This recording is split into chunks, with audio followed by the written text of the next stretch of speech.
और चलिए इस बीच एक बड़ी खबर आपको दे दिल्ली से मिल रही है। जिम मालिक के मर्डर पर बड़ी खबर। मुजफ्फरनगर में हाशिम बाबा के शूटर्स से मुठभेड़।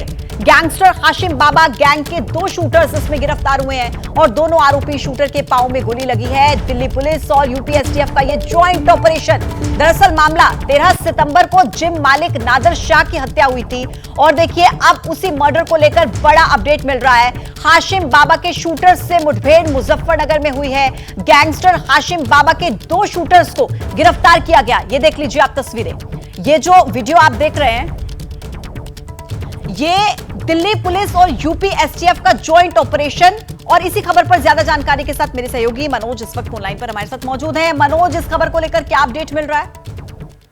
जी बिल्कुल, देखिए आपको बताना चाहूंगा कि दिल्ली पुलिस की स्पेशल सेल लगातार जो जिम मालिक का मर्डर हुआ था उसकी इन्वेस्टिगेशन कर रही थी। पुलिस की टीम को जानकारी मिली थी कि मुजफ्फरनगर में हाशिम बाबा के जो गैंगस्टर है जो जेल में बंद है उसके 2 शूटर आने वाले हैं। इसी सूचना के आधार पर पुलिस ने यूपीएसटीएफ के साथ मिलकर के एक ट्रैप लगाया और जब दोनों को रुकने के लिए कहा गया तो उन्होंने पुलिस पर फायरिंग की। इसके बाद जवाबी कार्रवाई में दोनों के पैर में गोली लगी है।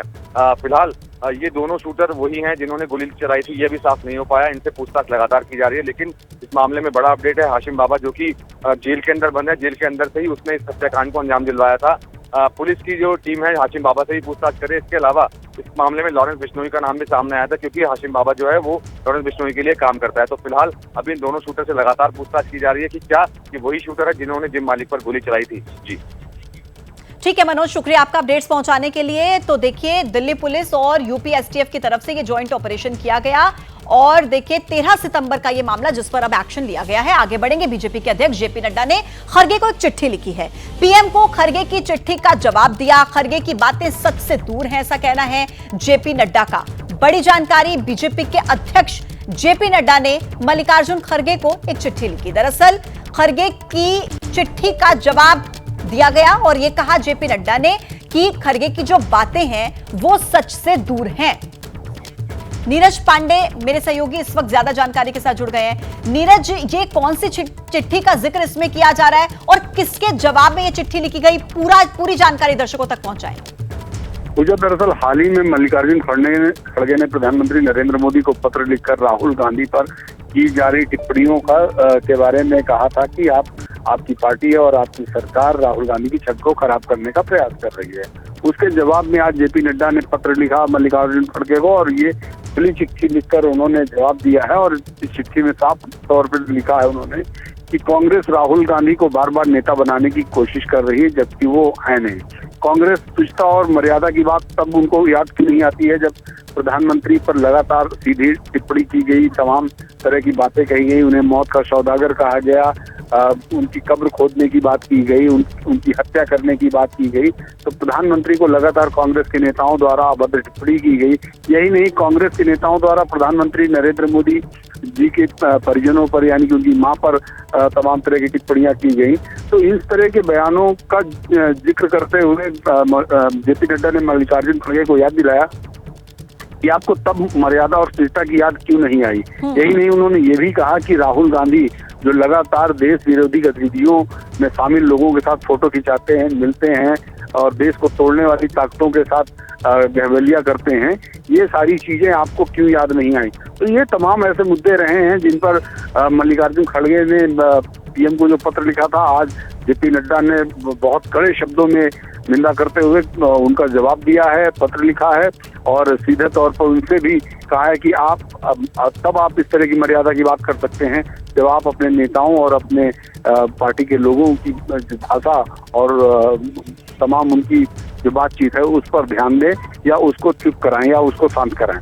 बिल्कुल ठीक है नीरज, और लगातार हम देख रहे हैं जिस तरीके से आरोप लगाए जा रहे हैं और बयानों का दौर जिस तरीके से चल रहा है। एक तरफ प्रदर्शन कांग्रेस की तरफ से किए जा रहे हैं, दूसरी तरफ बीजेपी अब प्रदर्शन करने वाली है। यानी कि कुल मिलाकर चुनाव जारी है और चुनाव के बीच ये जो बयान है, ये आरोप हैं और राजनीतिक मर्यादा को कहीं ना कहीं शब्दों के जरिए जो तार-तार करने की कोशिश की जा रही है वो लगातार अब चल रही है और साफ तौर पर बीजेपी ने स्टैंड लिया है।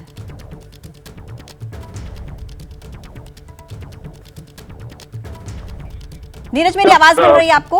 जी पूजा, अपना सवाल फिर से दोहराएंगी क्या? बिल्कुल नीरज, मैं ये पूछना चाहती हूँ कि जिस तरीके से लगातार कांग्रेस की तरफ से ये कहा जा रहा था कि अगर बीजेपी के जो बड़े नेता हैं वो इन बयानों के समर्थन में नहीं हैं, तो फिर उन्हें इन पर एक्शन लेना चाहिए। लेकिन जेपी नड्डा की चिट्ठी ये बताती है कि सीधे तौर पर बीजेपी स्टैंड ले रही है अपने नेताओं का, कार्यकर्ताओं का। देखिए, निश्चित रूप से भारतीय जनता पार्टी की लाइन साफ है। भारतीय जनता पार्टी बार बार ये कह रही है कि राहुल गांधी जिस तरह की बयानबाजी करते रहे और कांग्रेस के तमाम नेता जिस तरह की बयानबाजी प्रधानमंत्री को लेकर करते रहे, तब कांग्रेस की शिष्टता और मर्यादा कहाँ चली गई थी? तब मल्लिकार्जुन खड़गे ने उसका अपोज क्यों नहीं किया? तब मल्लिकार्जुन खड़गे की तरफ से कोई ऐसी बात क्यों नहीं आई कि उन्होंने माफी मांगी हो या अपने नेताओं को चुप कराया हो, या कांग्रेस की तरफ से किसी तरह से ये खेद व्यक्त किया गया हो कि प्रधानमंत्री जैसे पद के लिए गलत बात करना उचित नहीं है? लेकिन भारतीय जनता पार्टी के अध्यक्ष ने इसी बात का जवाब दिया है कि आपको अपनी मर्यादा, आप गाली देते रहें, आप कुछ कहते रहें, आप प्रधानमंत्री पर टिप्पणी करते रहें, उनके परिवार पर बात करते रहें, तब तो ठीक है। लेकिन आज जब आपके गलत बातों का हमने विरोध कर दिया, हमने गलत बातों का जिक्र कर दिया, तो आप जो है इस तरह की बात कर रहे हैं। दरअसल हाल ही में राहुल गांधी जब यूएस दौरे पर गए थे तो उस दौरान भी उन्होंने आरक्षण जैसे विषय को लेकर, इसके अलावा देश में सिखों को लेकर के सिख जो है सुरक्षित नहीं है, ये तमाम ऐसे विषय थे जिनको लेकर उन्होंने बात कही थी। इसके अलावा भी उन्होंने कही थी कि प्रधानमंत्री नरेंद्र मोदी के कार्यकाल के दौरान यहाँ का लोकतंत्र खतरे में पड़ चुका है, मीडिया की आवाज दबाई जा रही है, लोकतंत्र में नेताओं की आवाज दबाई, ये तमाम ऐसी बातें कही थी, जिसके बाद भारतीय जनता पार्टी के तमाम नेता उन पर हमलावर हुए थे। और उसी का विरोध देखने को मिल रहा है कि किस तरह से कांग्रेस और बीजेपी के कार्यकर्ता आमने सामने हैं। मल्लिकार्जुन खड़गे की चिट्ठी प्रधानमंत्री को गई और उन्होंने प्रधानमंत्री जवाब मांगा, लेकिन प्रधानमंत्री की तरफ से आज नीरज, मैं रोक रही हूँ आपको। कांग्रेस के नेता आलोक शर्मा जी इस वक्त हमारे साथ जुड़ गए हैं। आलोक जी, बहुत बहुत स्वागत है आपका एबीपी न्यूज पर। और जेपी नड्डा की वो चिट्ठी, मुझे लगता है कि आपने वो चिट्ठी पढ़ी है या नहीं अभी तक, लेकिन वो बहुत कड़े शब्दों में कह रहे हैं कि जो मल्लिकार्जुन खड़गे की बातें हैं वो सच से दूर हैं, और जो आप लोगों के कार्यकर्ता प्रधानमंत्री मोदी को लेकर टिप्पणी करते हैं तब वो ठीक हो जाता है, और अगर राहुल गांधी को लेकर कुछ सच बातें कह दी गई तो आपको बुरा लग गया। देखिए, मुझे लगता है कि हम तो पहले दिन से ही कह रहे हैं कि चाहे वो रवनीत बिट्टू हो, चाहे वो शिंदे का एक कोई वो जो एमएलए है महाराष्ट्र से हो, और चाहे वो पूर्व तरविंदर मारवा हो, ये इन लोगों की भाषा नहीं है। ये भाषा बीजेपी के संस्कार हैं। ये भाषा इनको आगे रखकर नड्डा जी और मोदी जी ने कहलवाई है। और ये जो नड्डा जी का रिप्लाई आया है उससे प्रूव होता है, जिस तरह से इन लोगों को डिफेंड कर रहे हैं, तो कहीं ना कहीं ये भाषा उन्हीं की है। नड्डा जी ने इस बात को सिद्ध कर दिया है। अगर मोदी जी के खिलाफ कहीं पर भी कोई भी बात गलत हुई तो कांग्रेस पार्टी के किसी लीडर ने उसका समर्थन नहीं किया कभी भी। लेकिन दुर्भाग्य ये है कि जब से मोदी जी आए हैं, एडीआर की रिपोर्ट कहती है कि 600% के करीब हेट स्पीच बढ़ गई है, और उसी का नतीजा है क्योंकि मोदी जी का स्वयं जो है वो पूरी तरह से जिस तरह की भाषा बोलते हैं 80-20, और मैं दंगाइयों को कपड़े से पहचान लेता हूँ, और पता नहीं क्या क्या बोलते हैं। और इस बार चुनाव में तो जिस तरह का माहौल उन्होंने बनाया, तो ज्यादा बच्चे वाले मंगलसूत्र छीन लेंगे, भैंस खोल लेंगे, मुजरा, मुझे लगता है कि ये कोई बड़ी बात नहीं है कि आने वाले समय में इस तरह की भाषा का और उपयोग हो। लेकिन आलोक जी, अगर राजनीतिक मर्यादा की बात की जाए, शब्दों की बात की जाए, तो क्या कांग्रेस के नेता कार्यकर्ता जो प्रधानमंत्री को लेकर के बातें कहते हैं या जिस तरीके के आरोप लगाए जाते हैं, क्या उससे मर्यादा तार तार नहीं होती है क्या? और वो तो देश के प्रधानमंत्री एक पद पर हैं। आप लोग कहते हैं कि राहुल गांधी एक बड़े पद पर हैं, उनके खिलाफ ऐसे शब्दों का इस्तेमाल नहीं होना चाहिए, लेकिन ये राजनीतिक मर्यादा दोनों ही तरफ से अगर मैं कहूं तो कहां पर नजर आती है? देखिए, मुझे बताइए, किसी भी एक चीज कोई गलत कही हो और उस पर कांग्रेस के किसी भी सीनियर लीडर ने उस चीज का पक्ष लिया हो कि ये ठीक है। जिस तरह से नड्डा जी ने आज दोरुपल्ली के ट्रोल आर्मी के लोगों का जो बचाव कर रहे हैं, लेकिन दुर्भाग्य ये है कि वहां पर प्री क्वालिफिकेशन है। अगर वहां पर मंत्री रहना है, लीडर बनना है, सांसद का टिकट पाना है, सांसद से मंत्री प्रमोशन पानी है, तो पूरी तरह से इसी तरह की अभद्र भाषा जब तक आप नहीं बोलेंगे तब तक आपको वहां पर प्रमोशन नहीं मिलेगी। खैर अब चलिए, ठीक है, FIR आलोक जी। कराने के लिए हमने रिक्वेस्ट किया है दिल्ली पुलिस से, देखते हैं पुलिस क्या कार्रवाई करती है। ठीक है आलोक जी, शुक्रिया आपका एबीपी न्यूज के साथ जुड़ने के लिए। और इस वक्त हमारे साथ पॉलिटिकल एडिटर मेघा प्रसाद फोन लाइन पर मौजूद हैं। मेघा जी, देखिए जिस तरीके से बयान लगातार दिए जा रहे हैं और प्रदर्शन कांग्रेस हो बीजेपी हो दोनों की तरफ से किए जा रहे हैं कि अमर्यादित भाषाओं का इस्तेमाल हो रहा है हमारे नेताओं के खिलाफ, लेकिन अब जेपी नड्डा की ये चिट्ठी जिसमें वो कड़े शब्दों में ये कहते हैं कि भाई क्या गलत कह दिया, राहुल गांधी और जो कांग्रेस के नेता है वो तो प्रधानमंत्री को लेकर ऐसे भाषाओं का इस्तेमाल करते हैं, तब मल्लिकार्जुन खड़गे को बुरा नहीं लगता। ये किस तरफ जाती हुई नजर आ रही है राजनीतिक मर्यादा? मैं ये जो पत्र जेपी नड्डा जी ने, अध्यक्ष भारतीय जनता पार्टी के, उन्होंने जो खड़गे जी को ये पत्र लिखा है उसकी सबसे इम्पोर्टेंट बिट मैं आपके लिए 2 मिनट पढ़ना चाहती हूँ। मुझे ये आप इजाजत दें कि मैं आपको ये 4 लाइन पढ़ के बता सकूं तो आपको समझ आएगा कि सार क्या है इस पत्र का और क्यों लिखा गया है ये पत्र। जवाब में लिखा गया है, खड़गे जी ने जो प्रधानमंत्री के बारे में लिखा उसके जवाब में जेपी नड्डा अब ये पत्र लिख खड़गे जी को। मैं उसकी एक ही पैराग्राफ आपको पढ़ के बताती हूँ। वो लिखते हैं, खड़गे जी, बड़े दुख की बात है कि देश के सबसे पुरानी राजनीतिक पार्टी अब अपने नामदार युवराज के दबाव में कॉपी एंड पेस्ट वाली पार्टी बन के रह गई है। राजनीतिक लोलुपता की पराकाष्ठा करते हुए अब राहुल गांधी वाले दुर्व्यवहार कांग्रेस पार्टी भी अंगीकार करने लगी है और विडंबना यह भी है कि वह उससे ही अपने आप को अलंकृत भी महसूस करने लगी है। कांग्रेस एंड कंपनी के नेताओं ने पिछले 10 सालों में देश के यशस्वी प्रधानमंत्री श्री नरेंद्र मोदी जी के 110 से अधिक ये काउंट करके रखा है भारतीय जनता पार्टी ने, 110 से अधिक गालियां दी है। और दुर्भाग्य की बात है कि इसमें कांग्रेस की शीर्ष नेतृत्व भी शामिल है। तब क्यों राजनीति, शुचिता, मर्यादा, अनुशासन, शिष्टाचार जैसे शब्द आपकी और आपकी कांग्रेस की डिक्शनरी से गायब हो जाते हैं? एक तरफ आप राजनीतिक शुचिता की दुहाई दे रहे हैं, लेकिन दूसरी ओर पार्टी और आपके नेताओं का इतिहास भी राजनीतिक शुचिता की धज्जियां उड़ाने का काम कर रहा है। ऐसा दोहरा रवैया क्यों? अब ये देखिए, दोनों पार्टियों के द्वारा ये कितने सालों से किया जा रहा है, कम से कम 10 साल से तो आप मानेंगे ही कि ये हो रहा है। मेघा जी, मैं आपको रोकूंगी। मेरे साथ इस वक्त बीजेपी के प्रवक्ता आरपी सिंह जी जुड़ गए हैं। आरपी जी, बहुत स्वागत है आपका एबीपी न्यूज पर। और ये जो चिट्ठी जेपी नड्डा की तरफ से लिखी गई है, क्या आपकी पार्टी ऐसे नेताओं का स्टैंड ले रही है जो इस तरीके की भाषा का इस्तेमाल करते हैं? हालांकि आरोप लगाया जा रहा है कि कांग्रेस की तरफ से भी किया जाता है, तो क्या बदले में आप भी ऐसी मर्यादा को तार-तार करेंगे, स्टैंड ले रहे हैं जेपी नड्डा उन कार्यकर्ताओं का जिन्होंने ये सब बयानबाजी की है? देखिए, हमारी पार्टी में किसी को भी मर्यादा लांघने की छूट नहीं है। किसी ने अगर कोई ऐसी बात करी है तो उसकी चिंता पार्टी करती है। हाल में हमारी पार्टी के एक सांसद ने इस प्रकार की भाषा इस्तेमाल की तो उसको बुलाकर उससे बात की गई और कहा गया भी ऐसे आगे नहीं करना। तो कांग्रेस का ट्रैक रिकॉर्ड क्या है? मोदी मर जाए, मोदी की कब्र खुद जाए, मोदी साहब, मोदी बिच्छू, मोदी, कोई शब्दावली होगी जिन्होंने मोदी जी के लिए इस्तेमाल नहीं की होगी। 110 बार मतलब मोदी जी लेकर कहा गया, मोदी तेरी कब्र खोदेगी, मतलब इस प्रकार की भाषा। और वहाँ के जो स्पोक्स पर्सन है उनके माध्यम से भी इस्तेमाल की, उनके जो बड़े बड़े लीडर्स है उनके माध्यम से इस्तेमाल की।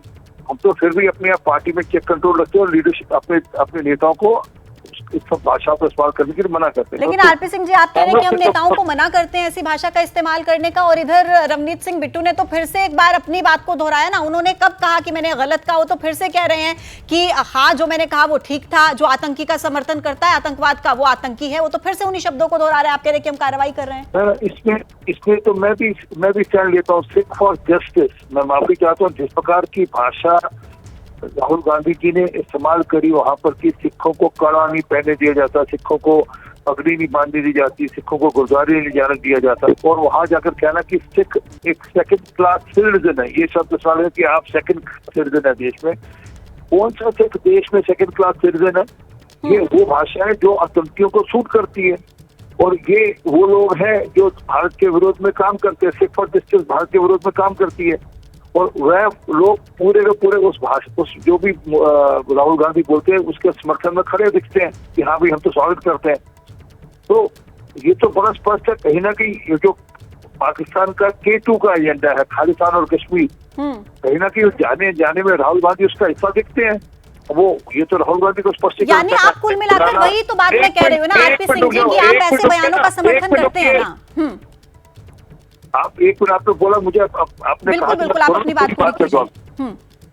जी पाकिस्तान का ISI का जेटा है K2 कश्मीर और खालिस्तान। अगर आप बोलते हैं कि सिख यहाँ पर सेकंड क्लास सिटीजन है भारत के अंदर, तो विदेश की धरती में जाकर बोलते हैं, और मेरा ये भी चैलेंज है उनको बोले ये सब भाषण जो बाहर विदेश में देते हैं या धरती भारत में आकर बोले ना, मैं मुकदमा लड़ूंगा उनके खिलाफ ऐसे, परंतु वो बोलते हैं और उसका इस्तेमाल कौन करते हैं? पन्नू जैसे लोग। और इलान उमर कौन है जो कश्मीर को भारत से अलग करना चाहती है, उनको आप मीटिंग में बुलाते हो। तो कहीं ना कहीं जाने अनजाने में राहुल गांधी ऐसा तो दिखता नहीं कि वो जो हमारे देश को तोड़ना चाहते हैं, जो देश के विरुद्ध में काम करते हैं, उनके साथ आप खड़े देखते हो और फिर आप डिस्टेंस भी मेंटेन नहीं करते। वही मैं बात कह रही हूँ आरपी सिंह जी कि आपने अभी कहा कि हम ऐसे बयानों का समर्थन नहीं करते हैं, और दूसरी तरफ विरोधाभास आप ये भी कह रहे हैं कि रवनीत सिंह बिट्टू ने जो कहा, मैं तो खुद कह रहा हूं कि जो ऐसे बयान देते हैं वो होते हैं आतंकी। तो इस तरीके के बयानों का समर्थन तो कहीं ना कहीं किया जा रहा है ना। आपका बहुत शुक्रिया हमारे साथ जुड़ने के लिए। तो देखिए अब कुल मिलाकर ये जो राजनीतिक लड़ाई है ये बढ़ती नजर आ रही है, वार पलटवार लगातार किया जा रहा है। पहले जो कांग्रेस के कार्यकर्ता हैं वो बीते कल भी देखिए प्रदर्शन करते हुए नजर आए, बीजेपी भी प्रदर्शन करती हुई नजर आई इन बयानों के विरोध में, और अब बीजेपी अध्यक्ष जेपी नड्डा ने मल्लिकार्जुन खड़गे को एक चिट्ठी लिखी, और उस चिट्ठी में उन्होंने कड़े शब्दों का इस्तेमाल करते हुए कहा कि खड़गे की जो बातें हैं वो सच से दूर हैं। और उन्होंने साथ में यह भी कहा कि कितनी बार कांग्रेस के नेताओं ने, राहुल गांधी ने प्रधानमंत्री नरेंद्र मोदी का अपमान किया है। और चलिए अब आगे बढ़ते हैं। बिहार के नवादा जिले में दबंगों का कहर देखने को मिला। मुफस्सिल थाना क्षेत्र में दबंगों ने एक दलित बस्ती को आग के हवाले कर दिया। 30 घर धधक उठे हैं। दबंगों पर फायरिंग करने का भी आरोप है, और घटना को अंजाम देने के बाद आरोपी मौके से फरार हो गए। हालांकि पुलिस ने 10 आरोपियों को गिरफ्तार कर लिया है। फिलहाल पूरी बस्ती को छावनी में तब्दील कर दिया गया। पुलिस और प्रशासन के अधिकारी मौके पर मौजूद हैं। तो दबंगों का ये आतंक, फायरिंग की आवाज, ये आप देख लीजिए तस्वीरें। ये वीडियो जो आप देख पा रहे हैं इसमें फायरिंग की आवाज भी है, और फायरिंग करने का आरोप इन दबंगों पर लगा है। 30 घरों को आग के हवाले कर दिया। एक दलित बस्ती को किस तरीके से आग के हवाले किया गया उसकी तस्वीर आप देखिए, और ये आवाज जरा आप सुनिए। सब क्या सब पीछू से जब जला सब पीछू गेल होगा। हाँ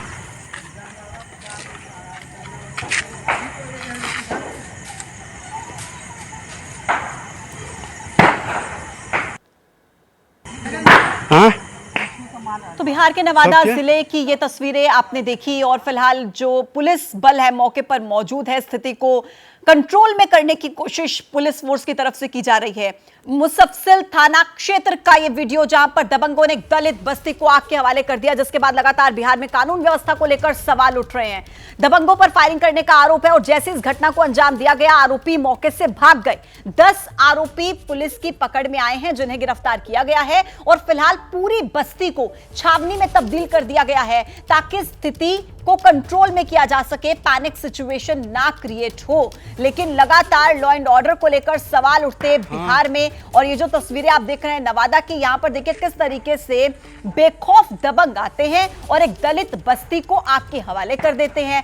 30 घर आग से धधक उठे, लोगों के आशियाने सब क्या आग के हवाले कर दिए गए। और इसी को लेकर देखिए मायावती ने अब ट्वीट किया है। बिहार के नवादा में दबंगों द्वारा गरीब दलितों के काफिले पर जिस तरीके से ये अटैक किया गया, उनके घर जलाकर राख कर दिए गए, उनका जीवन उजाड़ देने की घटना अति दुखद है, गंभीर है। सरकार दोषियों के खिलाफ सख्त कानूनी कार्रवाई करने के साथ ही पीड़ितों को पुनः बसाने की व्यवस्था के लिए पूरी आर्थिक मदद भी करे। यह मायावती की तरफ से ट्वीट किया गया है। इस घटना को लेकर उन्होंने निंदा की और साथ ही कहा कि जो पीड़ित हैं उन्हें इंसाफ मिलना चाहिए, उनकी आर्थिक मदद की जानी चाहिए। घटना पर दुख जताते हुए, गंभीर बताते हुए कहा कि पीड़ितों को दोबारा से बसाने की व्यवस्था की जानी चाहिए सरकार की तरफ से, और साथ ही आर्थिक मदद भी की जानी चाहिए। वहीं मल्लिकार्जुन खड़गे का भी ट्वीट आप देख लीजिए। बिहार के नवादा में महादलित टोला पर दबंगों का आतंक एनडीए की डबल इंजन की सरकार के जंगल राज का एक और सबूत है। बेहद निंदनीय है कि करीब 100 दलित घरों में आग लगाई गई, गोलीबारी की गई, रात के अंधेरे में गरीब परिवारों का सब कुछ छीन लिया गया। भाजपा और उसके सहयोगी दलों की दलितों, वंचितों के प्रति घोर उदासीनता, ये ट्वीट मल्लिकार्जुन खड़गे का, और अब ये 4 तस्वीरें आपके सामने। बिहार के नवादा में बवाल किस तरीके से हुआ है उसकी तस्वीर आप देख रहे हैं। दलितों के 80 घर फूंक दिए गए। रोते बिलखते लोग जिन्होंने बहुत मेहनत के साथ अपने आशियाने बसाए थे, मौके पर लोगों की भीड़ मौजूद है। अब नवादा की घटना को लेकर सदर एसडीपीओ का बयान सामने आया है। मुख्य आरोपी नंदू पासवान गिरफ्तार हो चुका है, पुलिस का कहना है। अब तक कुल 10 गिरफ्तारी इस पूरे मामले में हुई हैं, और यह भी बताया कि जमीन विवाद के चलते इस वारदात को अंजाम दिया गया। हालात नियंत्रण में है, ये एसडीपीओ की तरफ से कहा गया। देखिए, इस वक्त हम नवादा में घटना स्थल पर मौजूद हैं। सदर एसडीपीओ 2 सुनील कुमार जी हमारे साथ हैं। सर, ये जो घटना हुई है इसमें अब तक कितनी गिरफ्तारियां हुई हैं? अब तक इसमें 10 गिरफ्तारियां हो चुकी हैं, और अन्य का भी जिसका नाम बताया गया है उसके पहचान करके उसके घर छापामारी की जा रही है। जो मुख्य अभियुक्त है? हाँ, मुख्य अभियुक्त जो है इसमें उनकी गिरफ्तारी हुई है। इसमें नाम क्या है? नंदू पासवान है। ग्रामीण भी उनका नाम ले रहे हैं? हाँ जी। अच्छा, क्या ये जमीन विवाद में घटना हुई है? हाँ, ये जमीनी विवाद का मामला है, और इसी को लेकर दो पक्ष में झगड़ा हुई है। यहाँ पे जो लोग रह रहे हैं उन लोगों का कहना है कि ये तो सरकारी जमीन है, हम लोग कई वर्षों से रह रहे हैं, दबंग लोग आकर इसको खाली करवाना चाहते हैं, हम लोग को हटाना चाहते हैं। हम लोग को इस प्रकार की भी सूचना मिली है, तो इस संबंध में भी हम लोग जांच पड़ताल कर रहे हैं, और आगे जो भी जांच पड़ताल में जो बात आती है उसके हिसाब से आगे कार्रवाई होगी। अभी हालात नियंत्रण में है आपके हिसाब से? हाँ, हालात नियंत्रण में है, कोई दिक्कत नहीं है।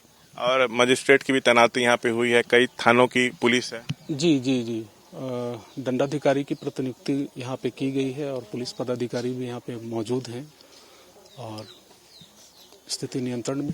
करीब 25 से 30 घर जलाए गए हैं, इस तरह की बात सामने आ रही है, लेकिन ग्रामीण कह रहे हैं कि 80 घर जल गया है। नहीं, ये मतलब नंबर्स जो है वो गलत है। अब सुबह में फिर से एक घर का फिर से पहचान की जा रही है, और कोई एक ही परिवार के लोग होंगे तो उस स्थिति में घर बढ़ सकती है। लेकिन अच्छा जी, ग्रामीण ये कह रहे हैं कि हम लोग पहले भी सुरक्षा की गुहार लगाए थे, थाने में आवेदन दिए, लेकिन हम लोगों की सुनी नहीं गई। नहीं है, हम लोग अगर ऐसी बात है तो हम लोग इस चीज का हम लोग जांच पड़ताल कराएंगे। चलिए आगे बढ़ेंगे। बड़ी खबर, महाराष्ट्र के भंडारा में गणपति विसर्जन के दौरान हादसा हो गया। एक घर की छत गिरने से कई लोगों के घायल होने की खबर है। 30 से 40 महिलाएं इसमें घायल हुई हैं। गणपति विसर्जन देखने के लिए छत पर लोग इकट्ठा हुए थे, और उसी दौरान ये हादसा हुआ। एक घर की छत गिर गई, कई लोग इसमें घायल हो गए। 30 से 40 महिलाएं इस हादसे में घायल हुई हैं। ये देख लीजिए तस्वीरें महाराष्ट्र के भंडारा की गणपति विसर्जन, जहां लोग गणपति बप्पा को नम आंखों से विदाई दे रहे थे। देखिए यहाँ पर किस तरीके से यात्रा निकाली जा रही थी पूरी, और उसी समय घर की छत पर जो महिलाएं खड़ी थी, गणपति विसर्जन की यात्रा देख रही थी, अचानक से छत देखिए भरभराकर कैसे गिरती है। देखिए अचानक से ये छत गिरी, और 30 से 40 महिलाएं देखिए किस तरीके से यहाँ पर नीचे गिरती हैं और घायल हो जाती हैं। अफरा तफरी का माहौल मौके पर। गणपति विसर्जन के दौरान ये हादसा हुआ। नम्रता दुबे हमारी संवाददाता इस खबर पर ज्यादा जानकारी के साथ जुड़ गई हैं। नम्रता, ये तस्वीरें हम देख पा रहे हैं, बहुत भयावह लग रही हैं तस्वीरें देखने में, और घायलों की स्थिति क्या है फिलहाल? देखिए पूजा, भंडारा के अंबेडकर चौक की तस्वीर है, जहां पर विसर्जन के दौरान जो शोभा यात्रा निकाली जा रही थी तब ये बड़ा हादसा हुआ है। जो छत थी एक मंजिला इमारत की, वो पूरी की पूरी ढह गई, जिसके चलते 30 से 40 महिलाएं जो हैं वो घायल हुए हैं। कई बच्चे भी इसमें घायल हुए हैं। जो घायल हैं उनको सर और पैर में जो है हल्की चोटें आई हैं। जो बच्चे हैं उनको काफी ज्यादा चोट आई, जिनका इलाज जो है पास के सरकारी अस्पताल में चल रहा है। गनीमत ये रही कि शोभा यात्रा के दौरान कई सारे एम्बुलेंस जो थे वो वहां पर मौजूद थे, तो तुरंत एक्शन लेते हुए इन तमाम लोगों को जो है पास के अस्पताल में भर्ती करवा दिया गया। उसके बाद मलबा हटाकर लोगों को वहां से निकालने की भी पूरी जो प्रक्रिया है वो तुरंत शुरू कर दी गई, जिसके चलते थोड़ी सी राहत हुई, और ज्यादा कोई जो बड़ी घटना है वो नहीं हो पाई। जो बाकी घायल है उनका इलाज अभी भी अस्पताल में चल रहा है। फिलहाल जो म्युनिसिपल ऑर्गेनाइजेशन है भंडारा का, वो इस पूरे मामले की जांच कर रहा है कि क्या बिल्डिंग अवैध थी और क्या इसका जो ऑडिट है वो नहीं किया गया। तो इन तमाम चीजों को लेकर जांच जो है वो फिलहाल चल रही है। लेकिन बड़ी बात है कि किसी की मौत की इस पे जानकारी सामने नहीं आ रही। घायलों का इलाज जो है पास के सरकारी अस्पताल में लगातार चल रहा है। जी शुक्रिया नम्रता आपका अपडेट्स पहुंचाने के लिए। तो देखिए, शोभा यात्रा गणपति विसर्जन के दौरान यहां पर निकाली जा रही थी और बड़ी संख्या में लोगों की मौजूदगी थी। नृत्य करते हुए शोभा यात्रा आगे बढ़ रही थी, लेकिन उसी समय घर की छत पर लोग खड़े होकर इस शोभा यात्रा को देख रहे थे। अचानक से ये छत गिरती है और इसमें कई लोग इस छत से नीचे गिर जाते हैं। 30 से 40 महिलाओं के घायल होने की खबर मिल रही है। जम्मू कश्मीर में चुनाव के बीच पाकिस्तान के रक्षा मंत्री ने अनुच्छेद 370 और 35 को लेकर कांग्रेस और नेशनल कॉन्फ्रेंस का समर्थन किया है। पाकिस्तान के रक्षा मंत्री ख्वाजा आसिफ का कहना है कि अनुच्छेद 370 की बहाली को लेकर पाकिस्तान और नेशनल कॉन्फ्रेंस कांग्रेस गठबंधन एक पेज पर है। तो देखिए, एक तरफ जम्मू कश्मीर में चुनाव चल रहा है, पहले फेज की वोटिंग हुई है और इसी बीच ये जो बयान है ये पाकिस्तान की तरफ से। और इसी खबर पर ज्यादा जानकारी के साथ आशीष मेरे साथ इस वक्त कनेक्ट है। आशीष, जम्मू कश्मीर में चुनाव और पाकिस्तान जिस तरीके से समर्थन कर रहा है अनुच्छेद 370 का, 35A का, क्यों बीच में दखल दिया जा रहा है इस पूरे मुद्दे को लेकर, और मंशा क्या पाकिस्तान की नजर आती है? देखिए, पैशंस को भड़काने की कोशिश है। निश्चित तौर पर एक बार फिर से पाकिस्तान अपने नेफेरियस डिजाइन दिखा रहा है कि वो किस तरह से इंटरफेयर करने की कोशिश कर रहा है, जबकि 2019 के बाद से लगातार पाकिस्तान ने कई कोशिश की लेकिन वो नाकामयाब रहा। रही बात 370 और 35A की, अगर हम बात करें तो एक रोज पहले ही एबीपी न्यूज से बात करते हुए खुद JNK के ये बात स्पष्ट कर दी है कि इस पर अब कोई पुनर्विचार नहीं हो सकता है। ऐसे में पाकिस्तान की तरफ से इस तरह का बयान लोगों को बरगलाने का एक अटेम्प्ट ही है। कांग्रेस की भी अगर हम बात करें तो कांग्रेस के मैनिफेस्टो में आशीष, मैं वापस से आपके पास लौट रही हूँ। हमारे पास वो बयान है जो ख्वाजा आसिफ की तरफ से दिया गया, जो पाकिस्तान के रक्षा मंत्री है, वो दर्शकों को सुनाते हैं। तो स्टेटस अगर रिस्टोर हुआ तो काफ़ी हद तक जो एक हमारा भी बड़ा एहतजाज रहा है पिछले 4-5 साल में। गो के उन्होंने यही कहा था कि जुम्मे के दिन धूप में खड़े हो जाओ, और सरीना के बाद एक मीटर लगा दिया था। इसके अलावा कुछ भी नहीं किया था इमरान खान ने। तो लेकिन अगर रिस्टोर हो जाता है स्टेटस जो है, तो मैं समझता हूँ कि एक जो ग्रीवेंस है कश्मीरियों को, मकबूजा कश्मीर के जो रहने वाले जो हैं, वो किसी हद तक एक जो उनको एक इंजरी है, एक ज़ख्म जो आया हुआ है उनका मोदी की तरफ से, उसमें कुछ ना कुछ मुंदमिल ज़रूर होगा।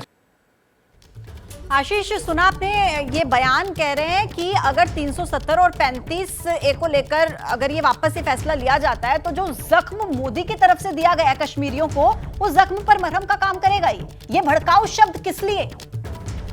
देखिए, पूरी दुनिया में पाकिस्तान आइसोलेटेड है। मुझे नहीं लगता इनके इस तरह के बयानों को कोई ज्यादा तवज्जो देना चाहिए। प्रधानमंत्री मोदी को लगातार टारगेट करने की पाकिस्तान ने कोशिश की जब से एब्रोगेट किया गया था 370 को। इमरान खान ने भी बाकायदा प्रधानमंत्री मोदी पर कई बार हमले किए, लेकिन उसमें कोई सफलता पाकिस्तान के साथ नहीं हुई। पूरी दुनिया में उल्टा वो आइसोलेट हो गया। और अब एक बार फिर से कश्मीर में चुनाव के बाद, जो कि आपने देखा कल कितनी बड़ी संख्या में लोग निकले, वोटर्स टर्नआउट कितना बड़ा रहा।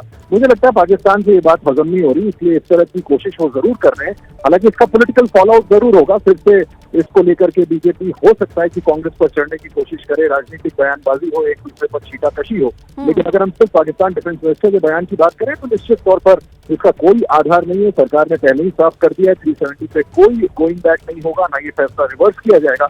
ऐसे में इस तरह का बयान मुझे लगता है सिर्फ और सिर्फ जम्मू कश्मीर की जनता को बरगलाने की कोशिश है। लेकिन मुझे लगता है कि पाकिस्तान अपने इन मंसूबों में कतई कामयाब नहीं और आशीष, क्या आपको नहीं लगता कि कहीं ना कहीं ये पाकिस्तान अपनी छवि को धूमिल करने की कोशिश कर रहा है? अंतर्राष्ट्रीय दर्रे पर जिस तरीके से पहले भी इस तरीके की कोशिशें की गई, कामयाब हुई नहीं। आप भी बता रहे हैं कि आइसोलेट है, हम सब जानते हैं, लेकिन इस बीच चुनाव के बीच इस तरीके के बयान देना कि अपनी खुद की इमेज को खराब करने की ये कोशिश नहीं है पाकिस्तान की? देखिए, ये फर्दर आइसोलेट होंगी। ये इंटरनल अफेयर है इंडिया का, और भारत ने सिर्फ भारत और पाकिस्तान के बीच द्विपक्षीय पोजीशन नहीं लिया। ये इंटरनेशनल मल्टीलैटरल फोरम्स पे एक्सेप्टेबल पोजीशन है। पूरी दुनिया ने जिस बात को मान लिया है कि 370 एडवोकेट किया जा चुका है, 35A अब जम्मू कश्मीर से खत्म हो गया है। चुनाव में इसे एक मुद्दा जरूर बनानी है, लेकिन इसमें पाकिस्तान को कुल मिलाकर पॉलिटिकल पार्टीज के लिए मुद्दा हो सकता है, लेकिन इसका आप कह रहे हैं कि कोई असर देखने को नहीं मिलेगा ग्राउंड लेवल पर। शुक्रिया आपका आशीष अपडेट्स देने के लिए।